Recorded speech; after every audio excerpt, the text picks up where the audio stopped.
بسم اللہ الرحمن الرحیم اللہم صلی علی محمد النبی الامی وعلی آلہ وسلم تسلیما۔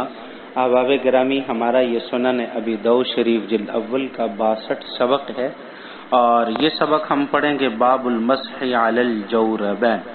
یہ باب ہے جرابوں پر مسح کرنے کے بیان میں۔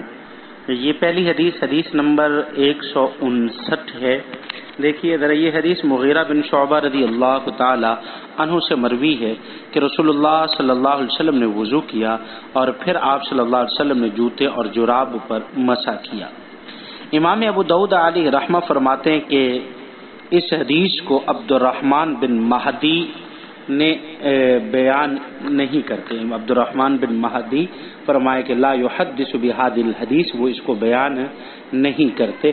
البتہ مغیرہ سے یہ مشہور ہے کہ جناب رسول اللہ صلی اللہ علیہ وسلم نے موضوع پر مسح فرمایا، اور اسی طرح حضرت ابو موسیٰ عشری رضی اللہ تعالی عنہ سے بھی روایت ہے کہ آپ صلی اللہ علیہ وسلم نے جرابوں پر مسح کیا، مگر اس روایت کی سند متصل نہیں ہے اور نہ ہی اس روایت کی سند قوی ہے۔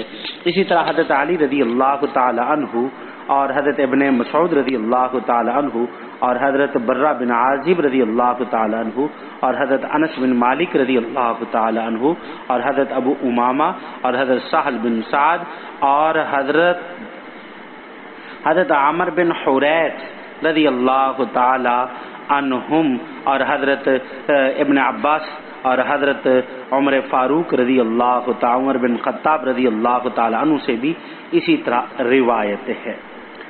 اگلی حدیث نمبر 160، یہ حدیث فرمایا کہ یعلا بن عطا اپنے والد سے روایت کرتے ہیں۔ وہ فرماتے ہیں کہ عباد نے کہا کہ خبر دی مجھے اوس بن ابی اوس ثقفی نے کہ بے شک رسول اللہ صلی اللہ علیہ وسلم نے وضو کیا اور آپ صلی اللہ علیہ وسلم نے جوتوں اور پاؤں پر مسح کیا۔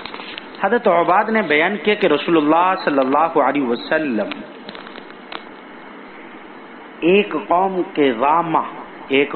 کے قضامہ پر تشریف لائے۔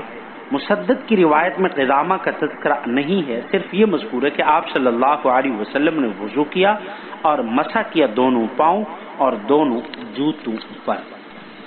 دیکھیں اس باب میں مسح علی الخفین، مسح علی الجوربین، مسح علی الجوربین پر اختلاف ذکر کیا گیا، اور اسی کے ضمن میں اقوال ابو داؤد کی اغراض بھی بیان ہو جائیں گی، اور دوسرا متن حدیث پر سوال اور اس کے جواب کو ذکر کیا جائے۔ سب سے پہلی بات مسئلہ اختلافی کہ مسح علی الجوربین کے مسئلہ پر تقریباً کل 3 مذہب ہیں۔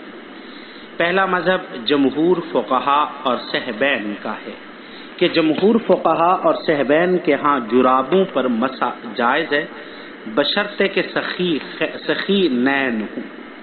دیکھیں ذرا، اس سے پہلے آپ جرابوں کے متعلق ذرا سمجھ لیں۔ ایک جرابیں مجلدین ہیں۔ مجلدین ان جرابوں کو کہتے ہیں کہ جن کے نیچے اور اوپر یعنی اون کی بنی ہوئی وہ جرابیں کہ وہ موزے جن کے اوپر اور نیچے چمڑا ہو، اور ایک ہیں مناعلین۔ مناعلین ان کو کہتے ہیں کہ جن کے صرف نیچے سے چمڑا لگا ہوا ہو، اور ایک ہیں سخینین۔ سخینین کہتے ہیں اتنی اونی یا سود کی لیکن اتنی موٹی جرابیں ہوں کہ ان کے اندر پانی نہ چھنتا ہو، اور ایک ہیں خفین۔ یہ خفین موزوں کو کہتے ہیں جو مکمل چمڑوں کے گھٹنوں تک مکمل خود بخود کھڑے ہوتے ہیں، یہ موزوں کے ہیں۔ تو اب دیکھیں فرمائے کہ یہاں 3 مذہب ہیں مسح علی الجوربین پر۔ پہلا جو مذہب ہے وہ جمہور فقہا اور صحبین کا ہے۔ جمہور فقہا اور صحبین کے ہاں جرابوں پر مسح جائز ہے، بشرطے کہ وہ سخی نین ہوں۔ اس کی علامت یہ ہے کہ بغیر باندھے پنڈلی پر وہ رک جائیں، اور 1-2 میل جوتوں کے بغیر، بلکہ فرسخ کہا ہے، فرسخ کو تقریباً 3 میل بعض احباب نے لکھا اور بعض نے 5 میل تک لکھا ہے۔ تو یہ 3 میل یا 5 میل بغیر چلیں تو اور یہ پھٹے نہیں، عام ہے کہ وہ مجلدین ہوں یا نہ ہوں، مجلد ہوں یا نہ ہوں۔ دوسرا مذہب امام ابو حنیفہ علیہ رحمہ کا ہے کہ امام ابو حنیفہ علیہ رحمہ پر کہ ہاں جرابوں پر مسح کرنا جائز ہے بشرطے کہ وہ جرابیں مجلد ہوں یا منعل ہوں. یعنی میں نے کہا کہ مجلد جس کے اوپر نیچے دونوں کی جانب سے چمڑا اور مجلد، اور منعل اسے کہتے ہیں کہ جس کے صرف نیچے سے کیا ہو، چمڑا ہو. اور تیسرا مذہب اصحاب ظواہر کا ہے. اصحاب ظواہر کے نزدیک ہر طرح کی جرابوں پر مسح جائز ہے. کہا گیا کہ امام ابو حنیفہ علیہ رحمہ نے اپنی وفات سے 3 دن پہلے یا 9 دن پہلے اپنے اس مذہب سے رجوع کر لیا تھا. تو اب یہاں خلاصہ یہ ہوا کہ گویا کہ صرف 2 مذہب ہے، ایک جمہور فقہا کا اور ایک اصحاب ظواہر کا مذہب ہے. جمہور کی دلیل اس مسئلے کے بارے میں مسح علی الجوربین میں دیکھیں، جمہور حضرات فرماتے ہیں کہ مسح علی الجوربین کا ثبوت نہ قرآن مجید میں ہے اور نہ احادیث متواترہ صحیحہ سے ہے اور نہ ہی اس کا ثبوت احادیث مشہورہ سے ہے. البتہ خفین کا تو ثبوت ہے. جوربین پر مسح کرنا تب جائز ہوتا کہ جب وہ خفین کے قائم مقام ہوتی، اور خفین کے تب قائم مقام ہوں گی کہ جب وہ جوربین مجلد ہوں یا منعل ہوں یا سخینین ہوں. اور جب ان تینوں قسموں میں سے کوئی بھی نہیں ہے تو یہ جوربین کے قائم مقام نہیں ہے، تو لہذا ان پر مسح کرنا بھی جائز نہیں ہے. دیکھیں اصحاب ظواہر کی دلیل حضرت مغیرہ بن شعبہ رضی اللہ تعالی عنہ کی روایت ہے کہ ان النبی صلی اللہ علیہ وسلم توضا ومسح علی الجوربین، کہ رسول اللہ صلی اللہ علیہ وسلم نے وضو کیا اور وضو کرنے کے بعد آپ نے جرابوں پر مسح کیا ہے. اس کا جواب کیا؟ امام ابو داؤد علیہ رحمہ فرماتے ہیں کہ یہ حدیث قابل استدلال نہیں. عبد الرحمن بن مہدی نے فرمایا کہ دیکھیں اصل میں متن حدیث مسح علی الخفین تھا، تو مسح علی الجوربین کی زیادتی کرنا یہ شاذ ہے، یہ گویا کہ شاذ ہے اور یہ درست نہیں ہے. چنانچہ اس حدیث کو مغیرہ بن شعبہ کے ساتھ تقریباً 60 راوی اور نقل کرنے والے ہیں، اور ان میں سے صرف حذیل بن شرجیل نے اس زیادتی یعنی مسح علی الجوربین کی زیادتی کو نقل کرتے ہیں. باقی 59 راویوں نے اس زیادتی کو نقل نہیں کیا، تو لہذا یہ حدیث قابل حجت نہیں. آگے دوسری دلیل حضرات اصحاب ظواہر کی، وہ حضرت حدیث ابو موسیٰ عشری کی انہو مسح علی الجوربین، کہ بے شک آپ صلی اللہ علیہ وسلم نے اپنے جرابوں پر مسح کیا. دیکھیں یہ بھی مطلق ہے، وہ کہتے ہیں لہذا سخینین ہوں یا نہ ہوں تو ان پر مسح کرنا جائز ہے. ہم اس کا جواب یہ دیتے ہیں کہ امام ابو داؤد علیہ رحمہ نے جواب دیا کہ یہ حدیث بھی قابل حجت نہیں.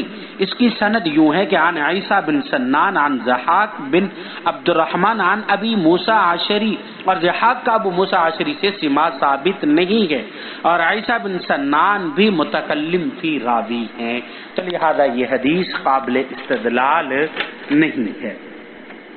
اور دیکھیں امام ابو داؤد علیہ رحمہ نے تقریباً 9 صحابہ اکرام کا ذکر کیا ہے جو اس کے قائل ہیں، لیکن حضرت علی رضی اللہ تعالیٰ عنہ، حضرت ابو مسعود، حضرت برہ بن عازب، حضرت انس بن مالک، حضرت ابو امامہ، حضرت سہل بن سعد اور عمر بن حریث اور حضرت عمر بن خطاب اور حضرت ابن عباس، لیکن یہ ان جوربین کے قائل ہیں جو خفین کے قائم مقام ہیں.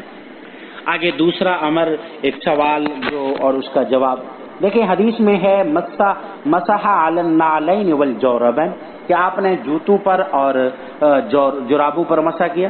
حالانکہ نہ جوتوں پر مسح جائز ہے اور نہ جرابوں پر مسح کے کوئی قائل ہیں، جوتوں کے جو مسحوں پر کا تو کوئی بھی قائل نہیں. تو دیکھیں ہم اس کا جواب دیتے ہیں کہ جیسا کہ ہم پہلے بیان کر چکے ہیں کہ یہ حدیث ضعیف ہے، اور دوسرا یہ کہ یہ نعلین جوربین کی صفت ہے، اور فرمایا کہ کبھی صفت پر بھی عطف کیا جاتا ہے.